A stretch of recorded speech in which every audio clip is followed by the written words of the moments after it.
દિલ્હી વિસ્ફોટની ઘટનાની વિશ્વભરમાં ટીકા. ચીન, રશિયા, અમેરિકા, શ્રીલંકા, માલદીવ અને સિંગાપોર સહિતના દેશોએ ઘટનાની નિંદા કરી.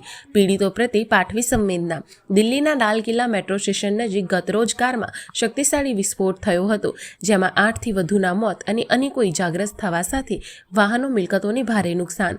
ચીને ઘટના અંગે દુઃખ વ્યક્ત કરતા કહ્યું કે મૃતકોના પરિવારો અને ઘાયલો પ્રત્યે અમારી સંવેદના છે.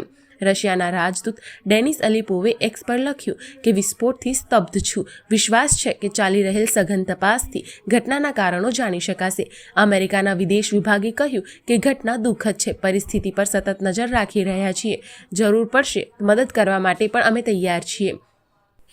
શ્રીલંકાના રાષ્ટ્રપતિ દિશાનાયકે કહ્યું કે શ્રીલંકા ભારતના લોકો સાથે એકતાથી ઊભું છે. અમારી સંવેદનાઓ તમામ પીડિતો સાથે છે.